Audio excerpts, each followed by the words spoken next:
Hello everyone, कैसे हैं आप लोग। उम्मीद करते हैं आप सब अच्छे होंगे। आज की इस वीडियो में हम पढ़ेंगे क्लास 10th इंग्लिश का फर्स्ट फ्लाइट बुक से दूसरा chapter Nelson Mandela long walk to freedom.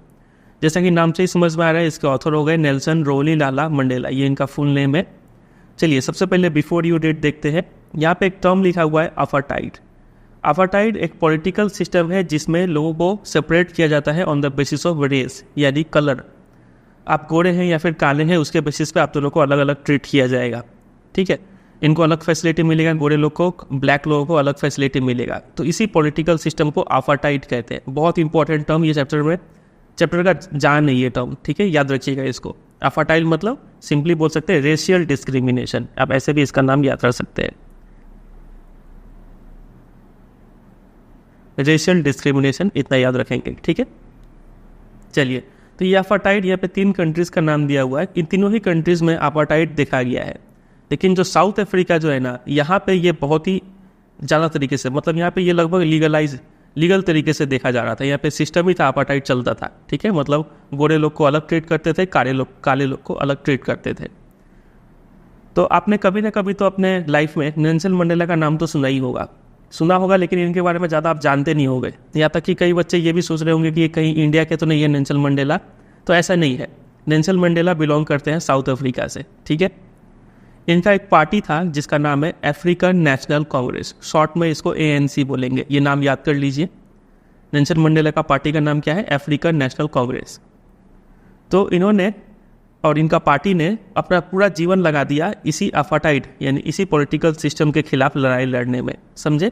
इन्होंने जीवन के 30 साल प्रिजन यानी जेल में बिताए हैं और फाइनली इनका लड़ाई सक्सेसफुल रहा। 1994 में पहली बार साउथ अफ्रीका में डेमोक्रेटिक इलेक्शंस कराया गया। डेमोक्रेसी का मीनिंग आपको समझा चुके हैं बहुत डिटेल में, हिस्ट्री में भी, पॉलिटिकल साइंस में भी। मतलब यहाँ पे लोग खुद से अपने नेता चुनते हैं, अपने लीडर को चुनते हैं।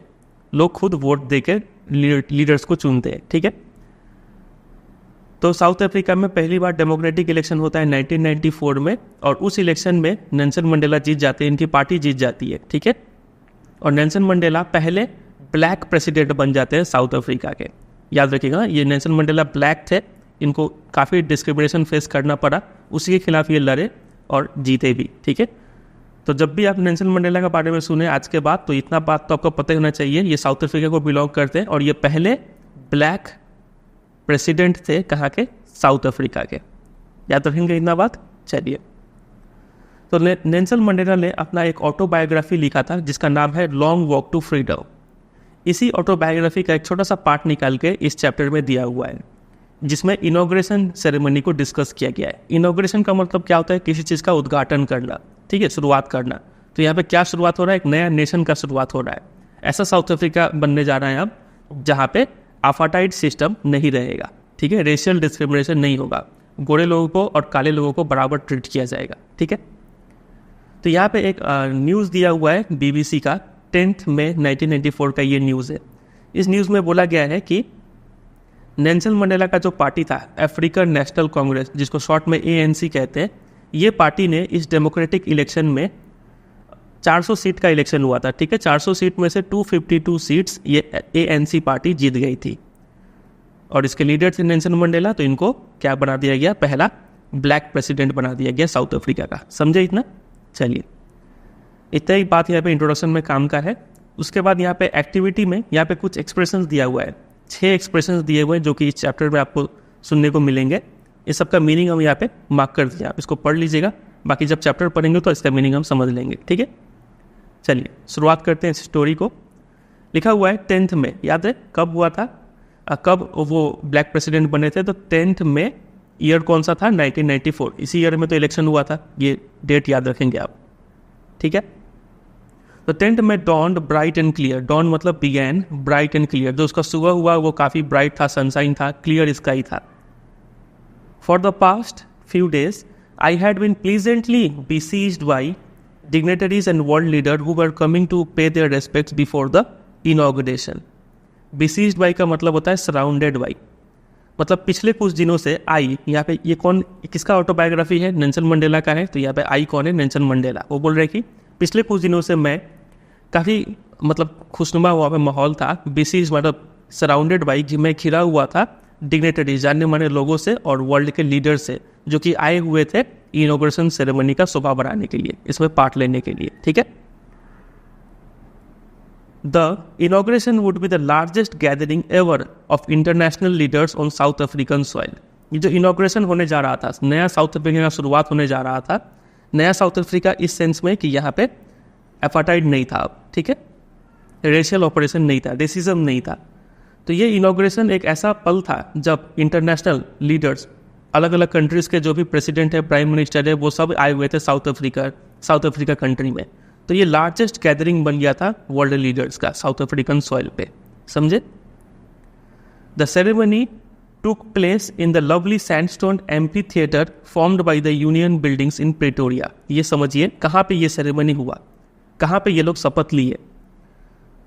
जब भी आप कोई पोस्ट होल्ड करते हैं तो उसके पहले आपको शपथ दिलाया जाता है, तो वही है यहाँ पे इनॉग्रेशन सेरेमनी, ठीक है। शपथ लेंगे, नेल्सन मंडेला पहले प्रेसिडेंट बनेंगे, ब्लैक प्रेसिडेंट, ठीक है। तो ये सेरेमनी हुआ लवली सैंडस्टोन एम्पी थिएटर में। एम्पी थिएटर का मीनिंग लिखा हुआ है, एक ऐसा बिल्डिंग होता है जिसमें छत नहीं होता है, ठीक है, ओपन रूफ होता है, with many rose of seats rising in steps. और जैसा आप सिनेमा हॉल में होता है सीट्स, एक रो, फिर उसके ऊपर एक रो, फिर उसके ऊपर एक रो, ऐसा आप पिक्चर में देख सकते हैं। ऐसा सीटिंग डिजाइन को एम्पी थिएटर कहते हैं, ठीक है। Formed by the union buildings, जैसे इंडिया में पार्लियामेंट है, वैसे ही यहाँ पे यूनियन बिल्डिंग्स है। प्रेटोरिया साउथ अफ्रीका का कैपिटल है प्रेटोरिया। जैसे इंडिया का कैपिटल दिल्ली, दिल्ली में क्या है, पार्लियामेंट है कि नहीं, वैसे ही साउथ अफ्रीका का कैपिटल प्रेटोरिया, यहाँ पे है यूनियन बिल्डिंग्स, और इसी में एक पार्ट था एम्पी थिएटर। तो यहीं पे ये सेरेमनी होना था। कौन सा सेरेमनी? जो यहाँ पे जो मिनिस्टर्स और जो प्रेसिडेंट है वो अब यहाँ पे शपथ लेंगे। For decades this had been the seat of white supremacy. कई दशकों से मतलब ये जो यूनियन बिल्डिंग था, ये एम्पी थिएटर था, यहाँ पे सिर्फ सफ़ेद लोग ही, मतलब गोरे लोग ही बैठते थे यहाँ पे, ठीक है। And now it was the site of a rainbow gathering. लेकिन अब यहाँ पे एक रेनबो गैदरिंग था, डिफरेंट कलर्स का, अलग अलग कलर्स के लोग बैठे थे, सिर्फ गोरे ही नहीं, काले भी, मीडियम बाल काले भी, सभी यहाँ पे बैठे थे। एंड नेशंस, अलग अलग कलर्स के लोग बैठे थे, अलग अलग देश के लोग बैठे थे यहाँ पे। कहाँ पे? एम्पी थिएटर में, found by the union buildings in Pretoria. याद रखेंगे इतना बात। सब लोग यहाँ पे बैठे हुए थे for the installation of south Africa's first democratic non racial government. सब लोग यहाँ पे क्यों इकट्ठा हुए थे? ताकि साउथ अफ्रीका में पहली बार क्या बनने जा रहा था, एक democratic non racial government formally यहाँ पे इस्टेब्लिश हो रही थी, ठीक है। डेमोक्रेटिक समझ ही गए, नॉन रेशियल मतलब जो कलर्स के बेसिस पे डिस्क्रिमिनेशन ना करे।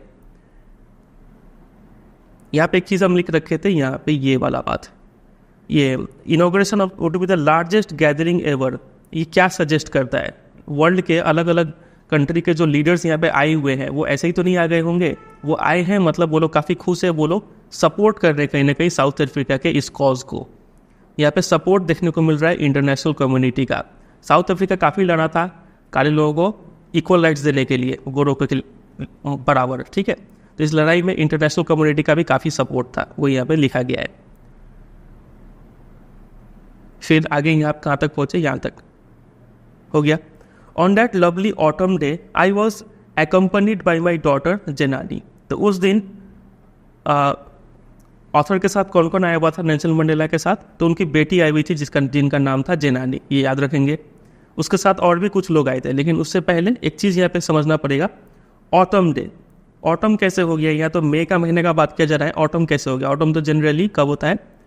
सितंबर अक्टूबर में होता है ऑटम, तो यहाँ पे मई में कैसे हो गया? तो ये याद रखिएगा, साउथ अफ्रीका जो है वो, ये अगर ग्लोब है तो बीच में इक्वेटर गया, ऊपर वाले को नॉर्दर्न हेमिस्फीयर कहते हैं, नीचे वाले को साउदर्न हेमिस्फीयर। साउदर्न हेमिस्फीयर, तो साउथ अफ्रीका इधर कहीं पे है कि नहीं, साउदर्न हेमिस्फीयर में। तो यहाँ पे सीजन उल्टा चलता है। तो जब यहाँ पे ऑटम होगा, यहाँ पे स्प्रिंग हो जाएगा, जब यहाँ पे स्प्रिंग होगा तो यहाँ पे ऑटम हो जाएगा। इसीलिए मई महीना में यहाँ पे डे कौन सा था? 10 मई था ना, 10 मई 1994। तो इसलिए यहाँ पे मई महीना में ही ऑटम आ गया, समझे? याद रखिएगा, इसके ऊपर क्वेश्चन बन सकता है। तो उस दिन उनके साथ उनकी बेटी आई हुई थी जेनानी।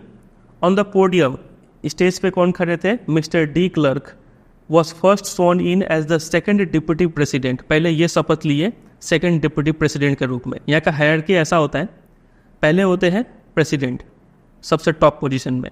उसके बाद होते हैं फर्स्ट डेप्यूटी प्रेसिडेंट और उसके बाद आते हैं सेकंड डेप्यूटी प्रेसिडेंट। तो सबसे पहले ये शपथ लेते हैं mister de Klerk as a second deputy president, समझे।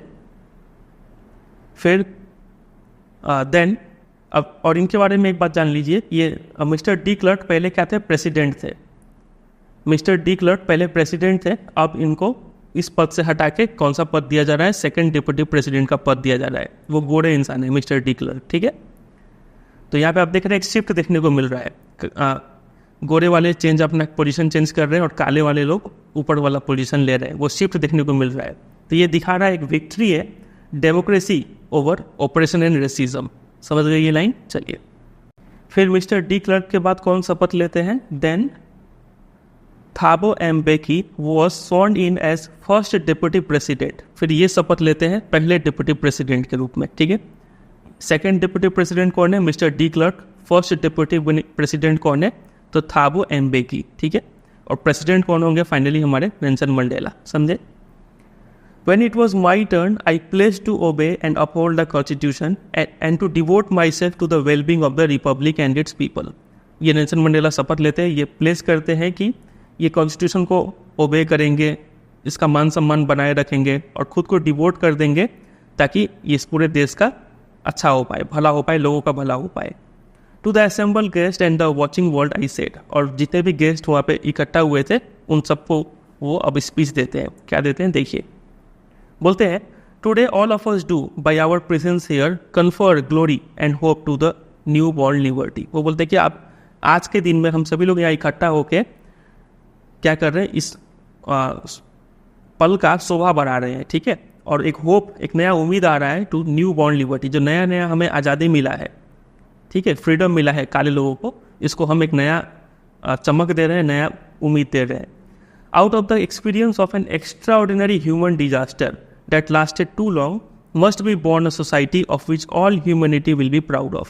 बोला गया है कि पहले जो हमने एक्स्ट्राऑर्डिनरी ह्यूमन डिजास्टर, जो हम लोगों पे जो अत्याचार हुआ है, ठीक है, इतना गंदा एक्सपीरियंस रहा है, इतना गंदा एक्सपीरियंस के बाद और इतने लंबे समय तक इस गंदे एक्सपीरियंस के बाद एक ऐसा सोसाइटी का जन्म होना चाहिए जिस पे पूरा मानव समाज प्राउड हो, समझे।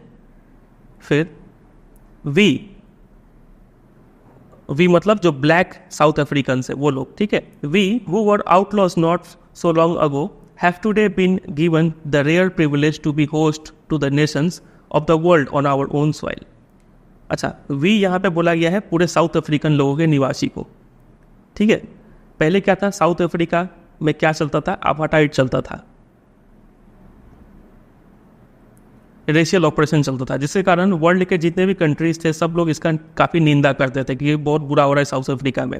इसके कारण वर्ल्ड के जो अलग अलग कंट्रीज थे उन्होंने अपना डिप्लोमेटिक रिलेशन साउथ अफ्रीका के साथ तोड़ लिया था। सब बोलते थे कि साउथ अफ्रीका को बॉयकॉट करो, कोई अपना माल साउथ अफ्रीका में नहीं बेचने देगा, साउथ अफ्रीका भी अपना माल किसी भी कंट्री में सेल नहीं कर सकता है।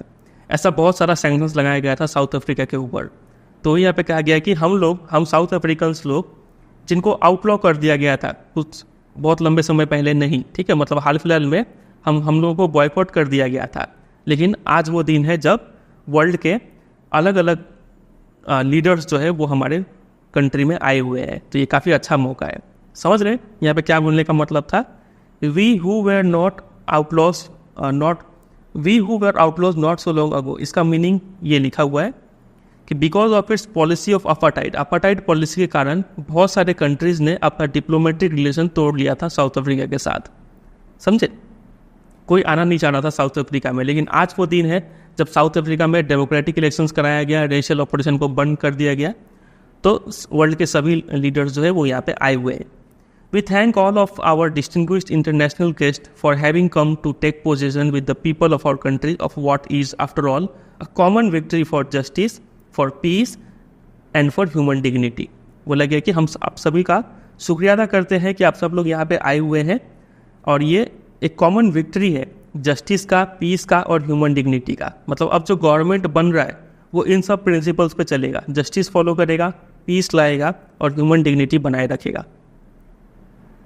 We have at last achieved our political emancipation. Emancipation बहुत अच्छा वर्ड है, इसका मतलब है फ्रीडम। हमने अपना फ्रीडम पा चुके हैं ब्लैक अफ्रीकन्स लोग। We pledge ourselves to liberate all our people from the continuing bondage of poverty, deprivation, suffering, gender and other discrimination. वो शपथ लेते हैं कि हम जितने भी ब्लैक अफ्रीकन से उन सभी लोगों को इन सब चीज़ों से फ्री कर दिया जाएगा. गरीबी हटाया जाएगा, कोई चीज़ का कमी है तो वो हटाया जाएगा, सफरिंग हटाया जाएगा, जेंडर डिस्क्रिमिनेशन और किसी भी टाइप का डिस्क्रिमिनेशन वो सबको ख़त्म कर दिया जाएगा. ठीक है, तो ये सब अंडरलाइन कर रखें क्योंकि ये सब इंपॉर्टेंट वर्ड्स है जो कि आपको आंसर्स में यूज़ करने होंगे. ठीक है, आगे बताएंगे, अभी आप सिर्फ समझते चलिए. Never never and never again shall it be that this beautiful land will again experience the operation of one by another. मतलब कि ऐसा कभी नहीं होगा कि इस धरती पे कि कोई एक दूसरे पे अत्याचार करे. जो होना था हो गया, अब ये नया देश है. The sun shall never set on so glorious a human achievement. ठीक है, the sun shall never set on so glorious a human achievement. मतलब बोला गया है कि एक नया सूर्योदय हो रहा है यहाँ पे, और इस सूर्योदय ये दर्शाता है कि एंड ऑफ अपार्टाइड है. मतलब जो पुराना सिस्टम था वो बंद हो गया और ट्रायम्फ ऑफ डेमोक्रेसी ये दिखा रहा है. डेमोक्रेसी का बिगिनिंग, एक नया शुरुआत यहाँ पे हो रहा है. Let freedom reign, God bless Africa. समझे, ऐसे करके वो स्पीच देते हैं यहाँ पे. तो यहाँ पे आपको याद रखने वाला बात इतना ही है, सारा चीज़ याद नहीं रखना है. अब जो साउथ अफ्रीका है, पहले साउथ अफ्रीका में अपार्टाइड था, अब नया साउथ अफ्रीका में ये बंद हो चुका है. डेमोक्रेसी आ चुका है जो कि चलेगा इन सब प्रिंसिपल्स के बेसिस पे, और वो लोग कोशिश करेंगे ये सब चीज़ लाया जाए यहाँ पे, हटाया जाए मतलब ब्लैक अफ्रीकन से. ठीक है, फिर यहाँ पे एक क्वेश्चन था कि can you name any public buildings in India जो कि सैंडस्टोन से बने हुए हैं. तो हाँ, रेड फोर्ट है, हवा महल है, ये सब सैंडस्टोन से बने हुए हैं. आगे देखिए, और बाकी ये सब जो क्वेश्चन है ये सब हम अंडरलाइन कर दिए हैं, और ये सब क्वेश्चन का डिटेल आंसर चाहिए तो आपको मेरे वेबसाइट पे मिल जाएगा. सिंपली आप गूगल में सर्च कर दीजिएगा Nelson Mandela class 10 important question by CBSE guidance. तो इस चैप्टर के ऊपर जितना भी इंपॉर्टेंट क्वेश्चन आंसर है वो सब आपको एक जगह पे मिल जाएगा. ठीक है, चलिए, और वेबसाइट का भी नाम है cbseguidanceweb.com. इतना भी सर्च करने से आपको मिल जाएगा. आगे देखिए, a few moments later we all lifted our eyes in awe as a spectacular array of South African jets, helicopters and troop carriers roared in perfect formation over the Union buildings. Union buildings याद है ना, जो कि parliament था, उसके ऊपर आसमान में जेट्स हो गए, हेलीकॉप्टर्स हो गए और ट्रूप कैरियर्स हो गए. ये सब इन परफेक्ट फॉर्मेशन, सब एक पैटर्न बना के आसमान में उड़ रहे हैं और आतिशबाजी दिखा रहे हैं. ऐसा होता है, आप इस पिक्चर में देख सकते हैं कुछ इस तरीके से. तो ये काफ़ी एक मतलब अच्छा विज़न था. सभी लोग देख के शॉक्ड हो गए कि अरे इतना अच्छा तरीके से कर रहे हैं लोग. स्पेक्टेकुलर अरे यहाँ पे लिखा है, an impressive display. It was not only a display of pin point precision and military force but a demonstration of military's loyalty to democracy, to a new government that had been freely and fairly elected. तो ये आसमान में जो jets, helicopters ये सब fly कर रहे थे, उड़ रहे थे, तो ये क्या दर्शाता है? ये दो चीज़ दर्शाता है. पहला, एक तो दर्शाता है ये मिलिट्री फोर्स, साउथ अफ्रीका का मिलिट्री फोर्स काफ़ी स्ट्रांग है, कोई भी देश आसानी से इस पर अटैक नहीं कर सकता है. ठीक है, इसका करारा जवाब मिलेगा नहीं. तो पहला चीज़ ये दर्शाता है. दूसरा चीज़ ये भी दर्शाता है कि ये जो मिलिट्री फोर्स है ये अब लॉयल्टी शो कर रहा है. किसको लॉयल्टी शो कर रहा है? To the newly formed government. जो नया गवर्नमेंट फॉर्म हुआ है जिसमें गोरे और काले इक्वल नंबर्स में है, ठीक है, उसके लिए लॉयल्टी शो कर रहा है. ठीक है, वही चीज़ यहाँ पे लिखा हुआ है. पहले ये मिलिट्री किसके प्रति लॉयल था? तो सभी सिर्फ गोरे लोग के लिए लॉयल था.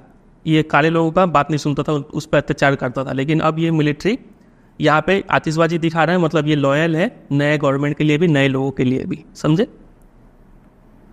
Only moments before, the highest generals of the South African Defence Force and police, their chest bedecked with ribbons and medals from days gone by, saluted me and pledged their loyalty. ये बहुत अच्छा line है. बोला गया कि कुछ क्षण पहले ही ये जेट्स, हेलीकॉप्टर्स ये सब उड़ने से पहले ही कौन आए हुए थे? हाईएस्ट जनरल्स आए हुए थे. साउथ अफ्रीकन डिफेंस फोर्स के, पुलिस के सबसे जो ऊंचे वाले पद के जो जनरल्स हैं वो आए हुए थे, और उनके चेस्ट पर सजा हुआ था, रिबन्स और मेडल सजे हुए थे. फ्रॉम डेज गॉन बाई, पहले के जो मेडल्स थे और रिबन्स थे वो सजे हुए थे. पहले के बोलने का मतलब जब साउथ अफ्रीका में अपार्टाइड था. ठीक है, तब इन्होंने कुछ काम किया होगा जिसके बदले इनको कुछ अवार्ड मिला होगा, रिबन्स, मेडल्स मिला होगा.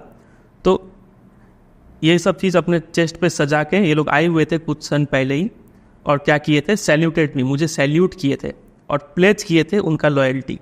अब ये गौर करने वाला बात है। हाँ, पहले यही जनरल्स लोग, यहाँ पर लिखा हुआ है, I was not unmindful of the fact that not so many years before they would not have saluted but arrested me. अगर यही लोग कुछ साल पहले नेल्सन मंडेला को मिले होते तो ये इनको सैल्यूट नहीं कर रहे होते, ये इनको अरेस्ट कर लिए होते। समझ रहे पहले सिस्टम कैसा था, क्योंकि नेल्सन मंडेला एक काले इंसान है और काले लोग के खिलाफ काफ़ी बुरी तरीके से डिस्क्रिमिनेशन किया जाता था साउथ अफ्रीका में। लेकिन आज एक नया गवर्नमेंट बन चुका है, अब यही जनरल्स लोग आके नेल्सन मंडेला को सैल्यूट कर रहे हैं, तो ये दर्शाता है कि ये लोग काफ़ी लॉयल है अब नए गवर्नमेंट को लेके। समझे। Finally a chevron of Impala jets, chevron का मतलब होता है वी शेप, ठीक है, वी पैटर्न में जो जेट्स है वो फ्लाई कर रहे हैं, लेफ्ट स्मोक ट्रायल ऑफ, और अलग अलग कलर के स्मोक छोड़ रहे हैं, black, red, green, blue and gold, और यही सब कलर से जो नया साउथ अफ्रीकन फ्लैग है वो बना हुआ है। तो फ्लैग का पैटर्न बना रहे हैं ये जेट्स, ठीक है। आगे देखिए, the day was symbolised for me by the playing of 2 national anthem. उस दिन का ये भी खास बात है, उस दिन 2 नेशनल एंथम प्ले किए गए। पहला नेशनल एंथम था निकोसी सीकलेल ई अफ्रीका, और दूसरा नेशनल एंथम था डाई स्टेम। तो ये निकोसी सीकलेल ई अफ्रीका ये था काले लोगों का, ब्लैक लोगों का नेशनल एंथम था, लेकिन इसको गाया वाइट लोगों ने। उसी तरीके से डाई स्टेम ये वाइट लोगों का नेशनल एंथम था, लेकिन इसको गाया किसने, ब्लैक लोगों ने। मतलब एक दूसरे का नेशनल एंथम एक्सचेंज कर रहे हैं ये दोनों। तो ये दर्शाता है willingness to accept each other. समझे। अब लोग आपस में भेदभाव मिटा चुके हैं, वो ये चीज़ दर्शाता है। तो जाहिर सा बात है, वाइट वाले ब्लैक लोगों का नेशनल एंथम गा रहे हैं और ब्लैक वाले वाइट लोगों का नेशनल एंथम गा रहे हैं। मतलब उतना अच्छे से लिरिक्स तो पता होगा नहीं, वही यहाँ पे लिखा है कि neither group new the lyrics of the anthem. Lines क्या है उस किसी को पता नहीं, क्योंकि दे वंस डिस्पाइज्ड, ये ऐसे नेशनल एंथम है जो एक समय ऐसा था जो हेट करते थे। मतलब ये वाइट वाले लोग ब्लैक वालों का नेशनल एंथम से हेट करते थे। डिस्पाइज मतलब हेट करना, ठीक है, या फिर नीचा समझना। तो कैसे उनका लिरिक्स याद होगा, but they would soon know the words by heart. लेकिन नेल्सन मंडेला ये उम्मीद करते हैं कि बहुत जल्दी दोनों को एक दूसरे का नेशनल एंथम अच्छे से याद हो जाएगा, क्योंकि अब नया साउथ अफ्रीका है ये, जिसमें अपार्टाइड नहीं है। On the day of the inauguration I was overwhelmed with a sense of history. अब इनॉग्रेशन के दिन जो नेल्सन मंडेला है वो और एक पल याद करते हैं, जब वो हिस्ट्री को लेके काफ़ी ओवरवेल्ड, काफ़ी स्ट्रॉन्ग फीलिंग आता है उनके अंदर। वो 2 टाइम पीरियड को कंपेयर करते हैं। एक पीरियड था पहला डिकेड ऑफ 20th सेंचुरी, और दूसरा पीरियड है last decade of 20th century. 20th century समझते हैं 1900 से लेके कब तक, 1901 से लेके 2000 तक, इसी को बोलते हैं 20th सेंचुरी। तो इसका पहला डिकेड 1901 से लेके 1910 तक, और लास्ट डिकेड यानी 1991 से लेके 2000 तक। ये पीरियड और ये पीरियड को कंपेयर किया गया है यहाँ पे। जो 20th सेंचुरी का पहला डिकेड था, a few years after bitter Anglo Boer war and before my own birth. ये वॉर होने से पहले और नेल्सन मंडेला का जन्म होने से पहले क्या हुआ था इस दशक में, इस 10 सालों में हुआ था कि white skinned peoples of South Africa passed up their differences. South Africa के जितने भी गोरे लोग थे उन्होंने अपना डिफरेंसेस सॉर्ट आउट कर लिया और एक ऐसा सिस्टम लाया जिसमें racial domination against the dark skinned people of their own land. South Africa में जितने भी गोरे लोग थे वो सब लोग एक हो गए और क्या करने लग गए, काले लोगों के खिलाफ डिस्क्रिमिनेशन करना स्टार्ट कर दिए। तो पहले दशक में ये होता था। The structure they created form the basis of one of the harshest most inhuman societies the world has ever known. और ये जो स्ट्रक्चर उन्होंने फॉर्म किया था डिस्क्रिमिनेशन का, इस स्ट्रक्चर को कहा जा रहा है ये सबसे बुरा, हार्शेस्ट, इससे ज़्यादा मतलब क्या बोल सकते हैं, हार्श समझते हैं आप, और इनह्यूमन ये अमानवीय है। इंसान को इतना बुरा ट्रीट नहीं किया जा सकता है, ऐसा सिस्टम इन्होंने ऐसा यहाँ पे बना दिया था। लेकिन फाइनली 20th सेंचुरी का लास्ट डिकेड में क्या हुआ, ये 1994 तो इसी में आएगा ना, इसी पीरियड में आएगा। तो इस टाइम में क्या हुआ, my own 8th decade as a man. और 20th सेंचुरी का लास्ट डिकेड में जो नेल्सन मंडेला थे वो लगभग 80 साल के हो गए थे, that system had been overturn, वो पहले वाला सिस्टम को हटा दिया गया फॉर एवर, हमेशा के लिए हटा दिया गया और उसको रिप्लेस किया गया है एक ऐसे सिस्टम से जिसमें लोगों के राइट्स और फ्रीडम को रिकॉग्नाइज किया जाता है regardless of the colour of their skin, चाहे वो आप ब्लैक हो वाइट हो, आपको इक्वल राइट्स इक्वल फ्रीडम दिया जाएगा, ऐसे सिस्टम आ गया था। तो एग्जाम में क्वेश्चन आ सकता है कि ये दोनों पीरियड में क्या चेंजेस हुआ। तो सिंपल सा बात है, पहले ये सिस्टम था, रेशियल ऑपरेशन अपार्टाइड देखने को मिलता था और अब ये सिस्टम हटा दिया गया। अब का सिस्टम डेमोक्रेसी पे बेस्ड है, राइट्स फ्रीडम्स ये सब पे बेस्ड है, ठीक है, विदाउट रेशियल डिस्क्रिमिनेशन। इतना ही सा बात है। आगे देखिए, that day had come about through the unimaginable sacrifices of thousands of my people. अब ये दिन आया कैसे? ये जो 10 मई था, जिस दिन ये लोग जिसको इनॉग्रेशन डे कहा जा रहा है, जिस दिन नया गवर्नमेंट इंस्टॉल किया गया, जिस दिन नेल्सन मंडेला पहले ब्लैक प्रेसिडेंट बने साउथ अफ्रीका के, ये दिन आया कैसे? जाहिर सा बात है, इसके लिए बहुत सारा स्ट्रगल सेक्रीफाइस करना पड़ा होगा। सिर्फ नेल्सन मंडेला का अकेला का एफर्ट तो है नहीं, ऐसे बहुत सारे लोग। इंडिया का एग्जांपल ले लीजिए, इंडिया का आज़ादी में क्या सिर्फ महात्मा गांधी रोल प्ले किए थे? नहीं, बहुत सारे लीडर्स थे। वैसे ही साउथ अफ्रीका में भी बहुत हज़ारों लोगों ने सेक्रीफाइस किया, तब जाके ये दिन देखने को मिला था। ऐसे लोग जो कि suffering and courage can never be counted और रिपेयर्ड, लोगों ने ऐसा सेक्रीफाइस किया, इतना करेज दिखाया, इतना चीज़ सफ़र किया जिसको आप ना मेजर कर सकते हैं ना आप उसको लौटा सकते हैं। इतना बलिदान के बाद ये दिन आया है। I felt that day, as I have on so many other days, that I was simply the sum of all those African patriots who had gone before me. ये बहुत इंपॉर्टेंट लाइन है। इसका मीनिंग यहाँ पे हम लिख रखे हैं कि वो उस दिन महसूस करते हैं कि नेल्सन मंडेला जो है, उनका जो लाइफ है और जो अचीवमेंट है वो किसका रिजल्ट है?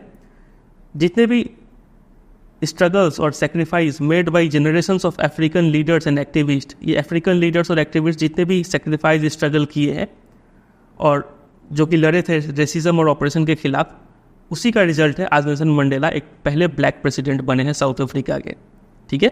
वो यहाँ पर बोलेगा कि I was simply the sum of all those African patriots. Exam में ये लाइन दे देंगे, बोलेंगे इसको एक्सप्लेन कीजिए, तो इसका मीनिंग आप ये याद कर लीजिए, ठीक है, कि पहले के लोगों ने जो भी सेक्रीफाइस, जो भी सफरिंग झेला है, जो भी करेज दिखाया है, उसी के बदौलत आज नेल्सन मंडेला पहले ब्लैक प्रेसिडेंट बन के आए हैं, ठीक है।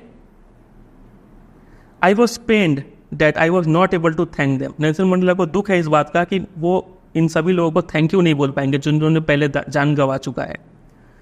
And that they were not able to see what their sacrifices had wrought. Wrought का मतलब होता है डन, अचीव्ड। और इस बात का भी दुख है कि जो लोग इतना सफ़र किए, अपना जान गंवा दिए, वो लोग देख भी नहीं पा रहे हैं आज का ये दिन को, जब उनका जो सेक्रीफाइस है उससे क्या अचीव हुआ है, उस चीज़ को देख भी नहीं पा रहे। The policy of apartheid created a deep and lasting wound in my country and my people.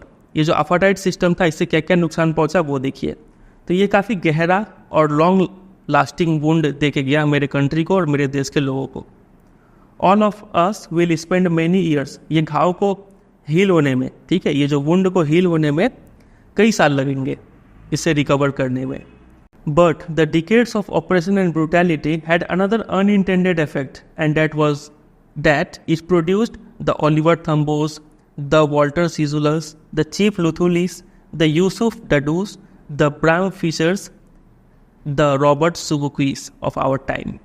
देखिए, लेकिन ये जो इतना स्ट्रगल झेला हमारे कंट्री के लोगों ने, इस स्ट्रगल का एक और भी इफेक्ट हुआ, और ये इफेक्ट अनइंटेंडेड है।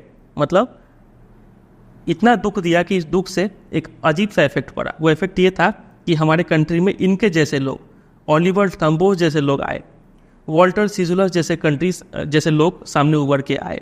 यहाँ पे आप देख सकते हैं ये एक प्रॉपर नाउन है, ये एक नाम है ऑलिवर थम्बोस। तो यहाँ पे नाम में भी एस लगाया हुआ है, इसको प्लूरल बनाया गया है, और एक द भी आर्टिकल लगाया हुआ है। तो ऐसा नाम क्या कि हम कब लगाते हैं? जब हमें डिनोट करना होगी इनके जैसे लोग। यहाँ पे ऑलिवर थम्बो को नहीं कहा जा रहा है, बल्कि कहा जा रहा है ऑलिवर थम्बोस जैसे लोग, जब भी हम द और एस लगाते हैं तो, ठीक है, ये मीनिंग निकलता है।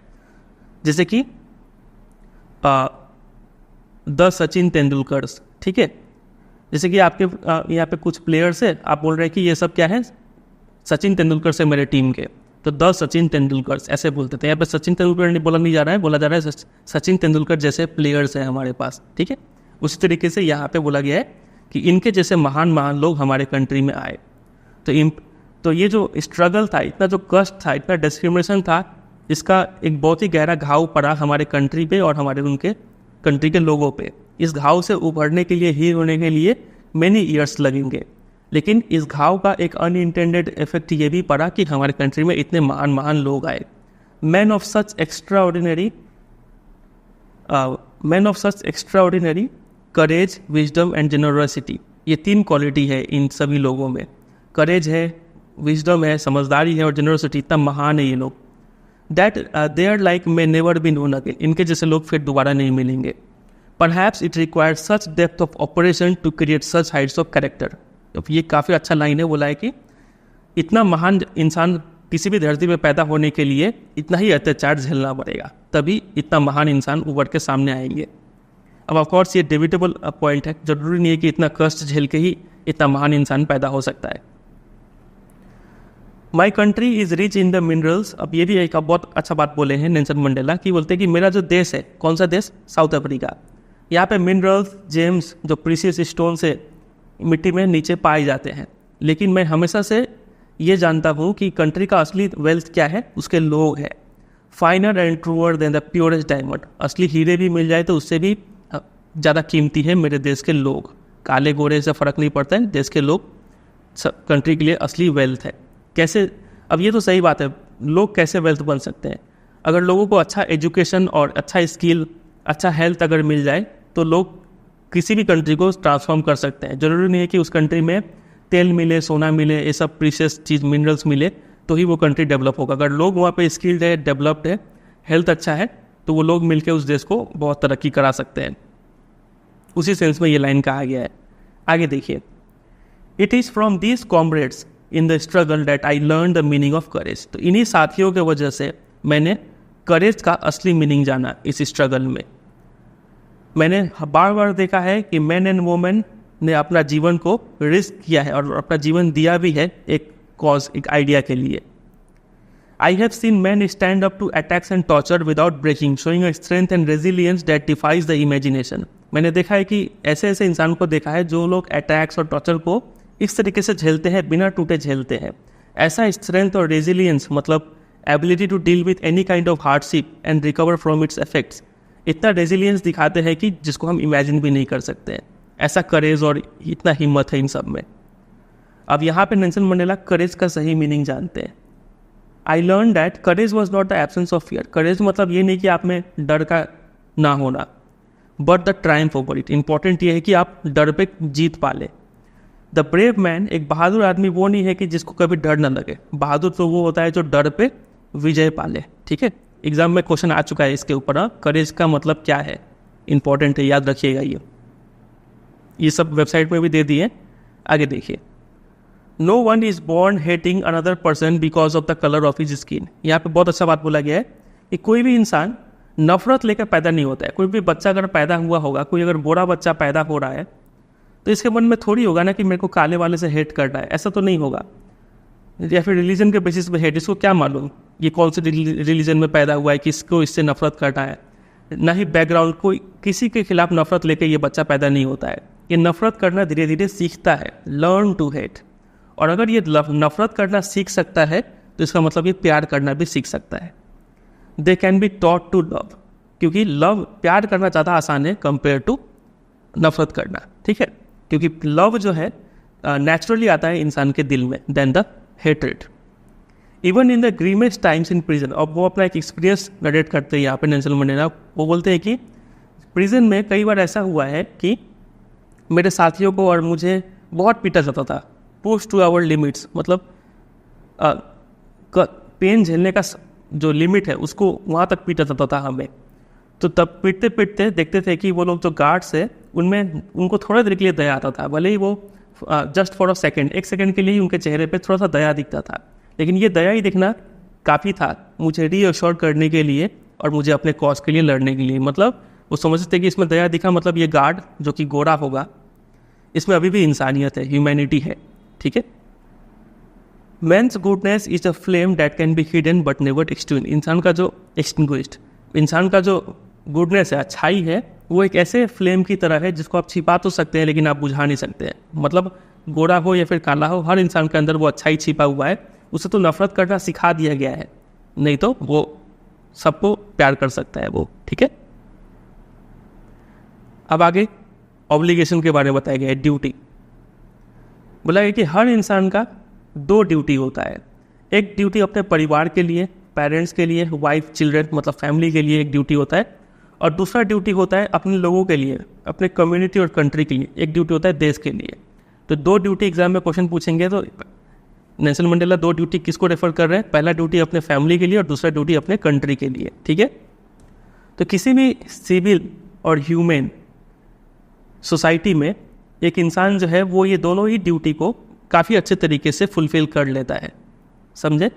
लेकिन साउथ अफ्रीका जैसे कंट्री में ये ऑलमोस्ट इम्पॉसिबल है। मेरे जैसे लोग और मेरे जैसे रंग वाले लोग, ठीक है, ये दोनों ड्यूटी को एक साथ निभा पाए। मतलब जो ब्लैक साउथ अफ्रीकन है उनको ये दोनों ड्यूटी परफॉर्म करना बहुत ही मुश्किल होता है। कैसे? देखिए, in South Africa a man of colour बोलने का मतलब ब्लैक मैन, ठीक है, who attempted to live as a human being was punished and isolated. यहाँ पे तो एक इंसान अगर इंसान की तरह इज्जत के साथ जीवन भी काटना चाहे तो उसको पनिश किया जाएगा, उसको निकाल दिया जाएगा समाज से। In South Africa a man who tried to fulfil his duty to his people was inevitably, मतलब unavoidably, ripped from his family and his home and was forced to live a life apart. तो लगे कि अगर कोई इंसान यहाँ पे अपने कंट्री के लिए अगर ड्यूटी परफॉर्म करना चाहे, अपने जैसे लोग मतलब काले लोगों का साथ देना चाहे, तो वो इंसान को परिवार से, घर से अलग कर दिया जाता था और एक अलग लाइफ गुजारने पे मजबूर कर दिया जाता था। एक ऐसा लाइफ जो कि एक ट्विलाइट एग्जिस्टेंस है of secrecy and rebellion. Twilight मतलब एक ऐसा समय, सनसेट का बाद और डार्कनेस से पहले, जो शाम का समय होता है, जब सूरज भी नहीं है और पूरा पूरी अंधेरा भी नहीं हुआ है, वो जो समय है, उस वैसे समय को ट्विलाइट कहते हैं, ठीक है। उसी तरीके से सुबह में वैसे ही समय को क्या कहेंगे? डॉन कहेंगे। तो एक ट्विलाइट एग्जिस्टेंस, एक अंधकार भरा जीवन, सीक्रेट जीवन गुजारने पे मजबूर कर देते हैं यहाँ पे साउथ अफ्रीका जैसे कंट्री में। पहले ऐसा होता था, ठीक है, अपार्टाइड साउथ अफ्रीकन कंट्री में ऐसा होता था। I did not in the beginning choose to place my people above my family.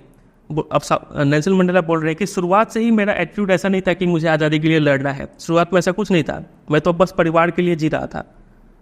But in attempting to serve my people, लेकिन जैसे ही मैंने अपने लोगों को सर्व करना चाहा, माई पीपल मतलब जितने भी काले लोगों को हेल्प करना चाहा, I found that I was prevented from fulfilling my obligation as a son, a brother, a father and a husband. जैसे ही ये काले लोगों को हेल्प करना चाहे तो ये पाए कि ये अपना दूसरा ड्यूटी जो है परिवार के लिए वो नहीं फुलफिल कर पा रहे, इनको परिवार से अलग कर दिया गया। I was not born with a hunger to be free. जब ये पैदा भी हुए थे तो इनको क्या मालूम, इनके अंदर ये फ्रीडम का कोई भूख ही नहीं था। ये तो सोच रहे थे कि आई वॉज बॉर्न फ्री, मैं तो फ्रीडम के लेके पैदा हुआ हूँ, हर वो तरीके से जो मुझे पता था। मतलब उनके लिए जब ये छोटे बच्चे थे तो उनके लिए फ्रीडम क्या था? जब ये माँ के घर के आसपास जो फील्ड है, जो खेत है, वहाँ पे ये दौड़ पाए फ्रीली, यही इनके लिए फ्रीडम है। साफ स्ट्रीम में ये स्विम कर पाए, यही इनके लिए फ्रीडम था। Free to roast mealies under the stars and ride the broad backs of slow moving bulls चलाना, रात को जो कॉर्न होते हैं, मेज होते हैं, ठीक है, मकई, उसको रोस्ट करके खाना, ठीक है, इनके लिए यही फ्रीडम था। As long as I obeyed my father and abided by the customs of my tribe, I was not troubled by the laws of man or God. लेकिन जब तक मैं ये सारे नियम मान के चल रहा था, ठीक है, मैं अपने पिता का सभी बात मान रहा था और मेरे ट्राइब के लिए जो भी कस्टम्स बने हुए थे वो सभी को फॉलो कर रहा था, तब तक मुझे कोई कष्ट नहीं हुआ। It was only when I began to learn that my boyhood freedom was an illusion, when I discovered as a young man that my freedom had already been taken from me, that I began to hunger for it. मैंने freedom के लिए कब लड़ना start किया? जब मुझे इस बात का रियलाइजेशन हुआ कि जो सब फ्रीडम मुझे मिल रहा है वो तो सिर्फ एक भ्रम है, इल्यूजन है, ठीक है। जब मैं बड़ा हो गया, मैंने पाया कि मेरा फ्रीडम तो पहले ही लिया जा चुका है, तब मैंने फ्रीडम के लिए लड़ना स्टार्ट किया। At first as a student I wanted freedom only for myself, the transitory freedoms of being able to stay out at night read what I pleased and go where I chose.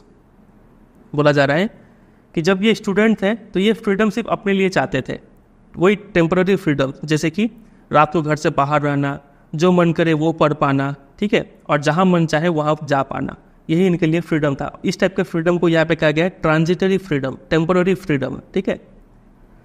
Letter as a young man, जब ये बड़े हो गए Johannesburg में, I yearned for the basic and honourable freedom, वो चाहने लगे इनको कुछ जो बेसिक और जो जिससे इज्जत मिले वैसा वाला फ्रीडम इनको चाहिए था। कैसा वाला देखिए, अचीविंग माई पोटेंशियल, ये चाहते थे कि जो भी इनका पोटेंशियल है वो इसको अचीव कर पाए।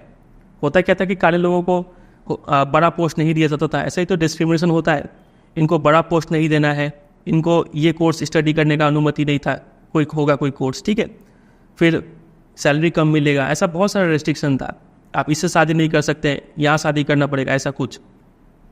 तो इनको यही सब में फ्रीडम चाहिए था कि अपना पोटेंशियल रियलाइज़ कर पाए, ठीक है, अर्निंग माई कीप, अपना लाइवलीहुड जो है अच्छा कमा पाए, ऑफ मैरिंग, एक अच्छे लड़की से शादी करे और एक फैमिली बसा पाए, ये सब फ्रीडम उनको चाहिए था। Freedom, the freedom not to be obstructed in a lawful life, ऐसा फ्रीडम चाहिए जो अगर ये सही जीवन जीना चाहे तो वो जी पाए, कोई रेस्ट्रिक्शन ना हो, ऐसा फ्रीडम इन्हें चाहिए था। तो ये बात याद रखिएगा, इसके ऊपर क्वेश्चन बनता है कि जब वो बॉय थे या फिर स्टूडेंट थे तब वो किस टाइप का फ्रीडम चाहते थे, और जब वो यंग मैन हो गए तब उनको किस टाइप का फ्रीडम चाहिए, ये पूछते हैं एग्जाम में, तो ये याद रखना है आपको। आगे बढ़ते हैं। But then I slowly saw that not only was I not free but my brothers and sisters were not free. तभी जब वो ये सब बात रियलाइज़ कर रहे थे तभी उन्हें ये फील हुआ कि ऐसा नहीं है कि सिर्फ वही फ्री नहीं है, बल्कि इनके जो भाई बहन है, दूसरे भाई बहन जो कि काले हैं, वो लोग भी फ्री नहीं है। तो वो फील करते हैं कि it was not just my freedom that was curtailed but the freedom of everyone who looked like I did. वो सभी लोग जो मेरी तरह दिख रहे थे, जो सभी लोग काले थे, उन सबका फ्रीडम ऐसा ही कर्टेल था। तभी यही वो समय था जब ये क्या कर लिए, अफ्रीकन नेशनल कांग्रेस, ये पार्टी ANC पार्टी ज्वाइन कर लिए। And that is when the hunger for my own freedom became the greater hunger for the freedom of my people. मेरा फ्रीडम सिर्फ, पहले तो मुझे सिर्फ अपने लिए फ्रीडम चाहिए था, मुझे फ्रीडम सारे काले लोगों के लिए मिलना चाहिए था, ठीक है। It was this desire for the freedom of my people to live their lives with dignity and self-respect that animated my life। और यही जो फ्रीडम के लिए भूख है, इसी फ्रीडम का वजह से मेरा लाइफ एनिमेट हो गया, मेरा लाइफ काफ़ी ट्रांसफॉर्म हुआ। क्या क्या ट्रांसफॉर्म हुआ? सबसे पहला ये, मैं पहले काफ़ी डरा हुआ यंग मैन था, अब मैं काफ़ी बोल्ड वन हो चुका, मैं काफ़ी हिम्मत वाला हो चुका था। किस वजह से? क्योंकि इनको फ्रीडम चाहिए था, ठीक है। दूसरा चेंज क्या आया इनमें? Law abiding attorney to become a criminal. पहले मैं लॉ को फॉलो करने वाला अटॉर्नी था। अटॉर्नी मतलब लॉयर होता है, ठीक है, मतलब पहले लॉ को फॉलो करने वाला एक इंसान थे, लेकिन अब ये क्रिमिनल बन चुके थे, लॉ को फॉलो नहीं करते थे। फिर तीसरा चेंज ये आया, turn a family loving husband into a man without a home. पहले ये फैमिली को काफ़ी प्यार करते थे, अब ये ऐसे इंसान बन चुके थे जिनका अपना कोई घर नहीं था, ठीक है, ये पूरे देश के लिए जी रहे थे। That force the life loving man to live like a monk. इनको लाइफ जिंदगी से काफ़ी प्यार था, लेकिन अब ये जीवन ऐसा जी रहे थे एक मॉन्क की तरह, कोई चीज़ से लेना देना नहीं, सिर्फ अपने कॉज के लिए लड़े जा रहे हैं। तो इसी डिज़ायर का वजह से ये 4 चेंजेस आया इनमें, याद रखिएगा चारों चेंज। उसके बाद I am no more virtuous or self sacrificing than the next man. ऐसा नहीं है कि मैं ज़्यादा बलिदान दिया हो, ज़्यादा सेक्रीफाइस किया हो दूसरे के मुकाबले में, but I found that I could not even enjoy the poor and limited freedom. लेकिन मैंने ये फील किया कि जो मुझे थोड़ा मोड़ा फ्रीडम मिल रहा था, मैं उसको इन्जॉय नहीं कर पा रहा हूँ। I was allowed when I knew my people were not free. मुझे जो थोड़ा मोड़ा फ्रीडम दिया जा रहा था अटॉर्नी होने के नाते, लॉयर होने के नाते, मुझे वो फ्रीडम भी नहीं चाहिए था। क्यों? क्योंकि मुझे ये बात पता था कि मेरे बाकी काले लोगों को इतना फ्रीडम नहीं दिया गया है। फ्रीडम इनडिविजिबल चीज़ है, आप डिवाइड नहीं कर सकते हैं, किसी को ज़्यादा फ्रीडम कम फ्रीडम ऐसा कुछ नहीं होता है, सबको बराबर मिलना चाहिए। The chains on any one of my people were the chains on all of them, and the chains on all of my people were the chains on me। अगर किसी एक काले इंसान को कहीं दबाया जा रहा है, इसका मतलब सारे काले इंसान को दबाया जा रहा है, और सारे काले इंसान को दबाने जाने का मतलब मुझे यानी नेल्सन मंडेला को भी दबाया जा रहा है, ठीक है। उसके बाद लास्ट पैसेज है, इसमें बताया गया है, I knew that the oppressor must be liberated just as surely as the oppressed. यहाँ पे 2 लोग हैं, एक है ऑपरेसर जो कि दूसरे को दबाता है, और एक है ऑपरेस्ड जो कि खुद अत्याचार सहता है, दबता है जो, ठीक है। ये दो लोग को बताया गया है कि जो कि ऑपरेस्ड है, जिस पर अत्याचार हो रहा है, उसको तो लिबरेट यानी फ्री करना ही है, जो अत्याचार कर रहा है उसको भी फ्री करना है। अब ये क्या चीज़ है देखिए, a man who takes away another man's freedom is a prisoner of hatred, he is locked behind the bars of prejudice, narrow mindedness. ऐसा इंसान जो अत्याचार कर रहा है, जो ऑपरेसर है, वो भी एक प्रिजनर है, वो प्रिजनर है नफरत का, वो हेट्रेड का गुलाम बन चुका है, वो ऐसे जेल में बंद है जो कि प्रिजुडिस और नैरो माइंडेडनेस का जेल है, ठीक है। भेदभाव पे, प्रिजुडिस का मतलब होता है strong dislike without any good reason, बिना कोई रीजन के ही वो किसी को नफरत कर रहा है। I am not truly free if I am taking away someone else's freedom, just as surely as I am not free when my freedom is taken away from me. एक ऐसा इंसान है जिसको फ्रीडम नहीं दिया जा रहा है, और एक ऐसा इंसान है जो दूसरे को फ्रीडम नहीं दे रहा है, तो दोनों ही यहाँ पे फ्री नहीं है। यहाँ पे ये बोलने का मतलब है the oppressed and the oppressor alike are robbed of their humanity. दोनों को ही ह्यूमैनिटी से रॉब ऑफ किया जा रहा है, मतलब ह्यूमैनिटी छीना जा रहा है दोनों से ही, दोनों में ह्यूमैनिटी नहीं है, समझे। चलिए, तो इसी के साथ ये पूरा स्टोरी एंड हो जाता है। लास्ट पैसेज इंपॉर्टेंट है, एक बार पूरा स्टोरी को रिकैप करते हैं ताकि दिमाग में बात बैठे कि कहाँ से क्या क्या इंपॉर्टेंट था। देखिए, सबसे पहले इंट्रोडक्शन में हमने कुछ बेसिक बात जान लिया कि साउथ अफ्रीका में अपार्टाइड चलता था, लेकिन 1994 में डेमोक्रेटिक इलेक्शन हुआ जिसमें नेल्सन मंडेला पहले ब्लैक प्रेसिडेंट बने साउथ अफ्रीका के। डेट याद कर लीजिएगा, 10 मई 1994, ठीक है। इतना इंट्रोडक्शन से हमने जाना। पहले स्टार्ट होता है यहाँ पे, वो दिन कौन सा था, वो दिन वर्ल्ड के काफ़ी सारे लोग यहाँ पे आए हुए थे, और ये क्या दर्शाता है, ये सिंबलाइज करता है सपोर्ट ऑफ इंटरनेशनल कम्युनिटी, यही एक पॉइंट है यहाँ पे। दूसरा बात ये हमने यहाँ पे ये जाना कि क्या चेंज हुआ है। पहले था वाइट सुप्रीमेसी, अब आ गया है डेमोक्रेटिक नॉन रेशियल गवर्नमेंट, यही चेंज हुआ है। एक victory of democracy over operation racism ये दिखाया जा रहा है, ठीक है। फिर अगले पैरा में हमने जाना कि उस दिन कौन कौन वहाँ पे प्रेजेंट थे। अपने बेटी को लेकर आए हुए थे deputy president, second deputy president, first deputy president और प्रेसिडेंट, तीनों का नाम हमने जान लिया। फिर ये स्पीच में बोलते हैं कि इनका जो गवर्नमेंट है वो इन सब प्रिंसिपल्स को फॉलो करेगा, इन सब चीज़ों को हटाएगा, ठीक है। उसके बाद के पैसेज में हमने जाना कि जो मिलिट्री जो है वो लॉयल हो गई नए गवर्नमेंट को लेके, ठीक है। फिर 2 नेशनल एंथम प्ले किया गया, उसका इंपॉर्टेंस हमने जाना। फिर 2 डिकेड्स को कंपेयर किया गया, दोनों डिकेड में क्या चेंजेस है वो देखा हमने। उसके बाद नेल्सन मंडेला रिकॉल करते हैं अपने बाकी साथियों को। फिर इफेक्ट, ये ऑपरेस जो इतना दबाया गया था इन लोगों को, उसका इफेक्ट क्या पड़ा है, अनइंटेंडेड इफेक्ट ये पड़ा कि इनके जैसे महान लोग साउथ अफ्रीका में जन्मे। ये महान लोग तभी जन्म सकते हैं जब वो इतना अत्याचार झेले, वही बात यहाँ पे बोला गया है। फिर साउथ अफ्रीका का ट्रू वेल्थ क्या है, उनके लोग हैं। फिर करेज को यहाँ पे डिफाइन किया गया है। करेज मतलब ये नहीं कि आप डरे नहीं, बल्कि ये है कि उस पर जीत हासिल कर ले, ठीक है, ट्रायम्फ ओवर इट। फिर आगे यहाँ पे बोला है कि कोई भी नफरत लेकर पैदा नहीं होता है, और नफरत करना सीखता है, तो वैसे प्यार करना भी सीख सकता है, और प्यार करना ज़्यादा ईजी है सीखना। फिर 2 ड्यूटी के बारे में बात किया गया है, एक फैमिली को लेके, एक कंट्री को लेके, और बताया गया कि साउथ अफ्रीका में दोनों ड्यूटी निभा पाना मुश्किल है। फिर वो अपना एक्सपीरियंस शेयर करते हैं कि कैसे उनके अंदर ये फ्रीडम का हंगर पैदा हुआ। जब वो छोटे थे तब उनका क्या सेंस था, बड़े हुए तो क्या फ्रीडम का मतलब वो जाने, वो सब यहाँ पे बताया गया है।